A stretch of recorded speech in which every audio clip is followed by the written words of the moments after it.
ইয়া বের করেন, রসিদ বের করেন। আপনি কি পাইকারি না খুচরা? আমি খুচরা বিক্রি করি। আমরা 1 কেজি করে কিনে আনি। তোরা আমাদের কোথায় কিনে আনেন? রাসেল স্টোর থেকে। রাসেল স্টোর থেকে? এই এলাচটা কত করে আনছেন? এটা আমাদের দশে 3280 টাকা। একটু দেন তো আমাকে ভাউচারটা। রাসেল স্টোর কি টাউন বাজারে? আপনি আচ্ছা, আপনি বিক্রি করছেন কত? আমি 3300 টাকার মতো বিক্রি করি। কোথায় লিখছেন? সাদা এলাচ কত লিখছেন? 3500। কত লিখছেন? এনে লেখা আছে কত, এখন বর্তমান দাম বাড়ছে। আপনি তো আচ্ছা আচ্ছা, এখন বর্তমানে দাম বাড়ছে, এই জন্য কত বিক্রি করছেন? 3300 টাকা বিক্রি করি। 3300। আবার বাড়তি রেটে আরো আছে। তো 3580 কেন লিখছেন? এটা কথাই তো বললেন 3200 করে কিনছেন। না, এটা 3280। এইটা 3200 কি? এটা কি এলাচ? এটা এলএমজি। রাসেলে চলেন, আসেন। এলাচ কত? ভালোটা 4000 টাকা। আর মানে সর্বনিম্ন কত? 3200, সর্বোচ্চ 4000। এত পার্থক্য? আচ্ছা, আমাকে একটু ভাউচারগুলো দেখান। আর জিরা কত বিক্রি? জিরা এটা 720 টাকা ইন্ডিয়ানটা। আর আফগান যেটা 840। 840 আর আফগানিস্তান যেটা আর 720। কবে বিক্রি করছেন? এটা কবে রেট? আজকের রেট? আচ্ছা, আমরা দেখা গেছে মাল আনলে আমাদের ওই মাল বিক্রি করতে 10 দিন 10 দিন লেগে যায়। 10 দিন লেগে যায়। এরকমই লাগে 10 দিন। আচ্ছা, এই ওই ওই ওই লোকটা কোথায়? সামনের দোকানে আছেন? আসেন। আপনি ওনার কাছে জিরা সর্বশেষ কবে বিক্রি করছেন? এত কিছু তো আর মনে থাকে না আমাদের। আপনার পাশেই তো বসে, আপনি ওনাকে চিনেন না? বসে সম্ভবত 4-5 দিন আগে গেছে। 4-5 দিন আগে। উনি 6 তারিখেরটা দেখাচ্ছে তো ভাউচার। আপনি আজকে আর কি কিনছেন ওনার কাছ থেকে, আর গতকালকে কি কিনছেন, এই দুইটা ভাউচার আমাকে দিতে হবে। আমি কিছু কিনি এমআই ষোলো আমার আচ্ছা, তার আগের দিন? এখানে তো 6 তারিখ। আছে আমার কাছে আরো।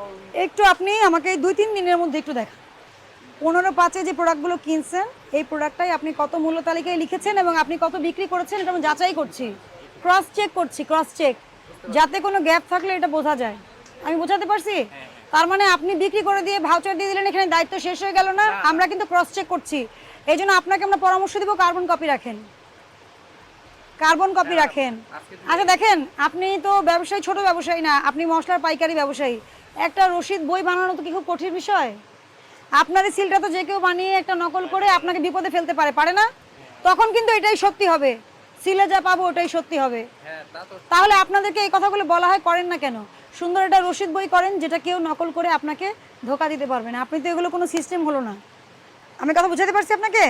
হ্যাঁ, এটা রাখেন, মূল্য তালিকা অনুযায়ী বিক্রি করবেন, যেটা যত আইটেম সে অনুযায়ী বিক্রি করবেন।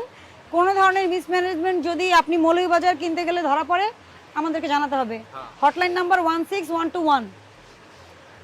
আমাদের মাননীয় প্রতিমন্ত্রী মহোদয়ের নির্দেশনা এবং আপনারা জানেন সর্বোচ্চ মহল থেকে আমাদের নিয়মিতভাবে এখন নিত্য প্রয়োজনীয় পণ্যের বাজার মনিটরিং জোরদার করার জন্য বলা হয়েছে। তো সেই উপলক্ষে সেই বিষয়ে আমাদের মহাপরিচালক মহোদয়ের নির্দেশনা অনুযায়ী কিন্তু আমরা ঢাকা শহরের যে গুরুত্বপূর্ণ বাজার, যেগুলোতে আসলে নিত্য প্রয়োজনীয় পণ্যের পাইকারি, খুচরা, এই ধরনের বাজারগুলো আমরা নিয়মিত মনিটরিং করছি এবং একাধিক বাজার মনিটরিং করা হচ্ছে। কারণ আমাদের পণ্যের যে সাপ্লাই চেইন বা নিত্য প্রয়োজনীয় পণ্যের যে সরবরাহ, এটা কিন্তু সঠিক রয়েছে, এখানে কোনো ঘাটতি নেই। আমরা যে যতটুকু মনিটরিং করলাম, একটা দুইটা পণ্যের কথা ব্যবসায়ীরা যেটা বলেছেন যে একটু হয়তো 19-20 হয়েছে দামের, সেটাও কিন্তু আমরা মনিটরিং করছি। মৌলভীবাজার থেকে শুরু করে সমস্ত বাজারই আমরা কিন্তু এখানে কারণ বাজারে কিচেন মার্কেটের যে নিচতলায়, যেটা মূলত খুচরা বাজার, ওনাদের সাথে কথা বলে তারপরে কিন্তু আমরা দোতলায় যেটা পাইকারি বাজার, এখানে মশলার পাইকারি ওনারা কিনে নিয়ে যান এখান থেকে। তো আমরা এখানে মনিটরিং করলাম।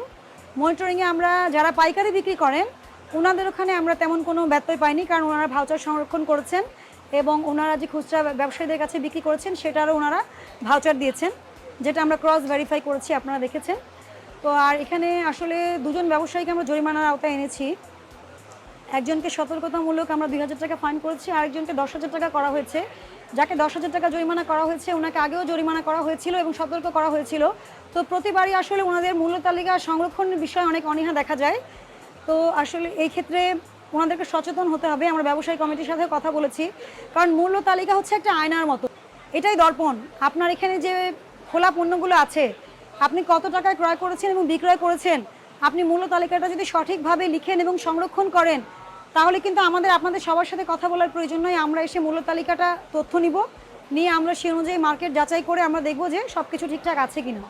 সুতরাং সবাইকে মেসেজ দিচ্ছি যে আপনারা ভোক্তা পর্যায়ে যারা খুচরা ব্যবসায়ী আছেন, পাইকারি ব্যবসায়ী যারা আছেন, যারা ছোট ছোট ব্যবসায়ীদের কাছে পণ্য বিক্রয় করেন, সকলকেই একটা সিস্টেমের মধ্যে আসতে হবে এবং অযথা কোনো ক্রাইসিস তৈরি করা যাবে না, পণ্য মূল্য নিয়ে কারসাজি করা যাবে না। এটা খুব ক্লিয়ার মেসেজ আমরা সবাইকে দিয়ে যাচ্ছি।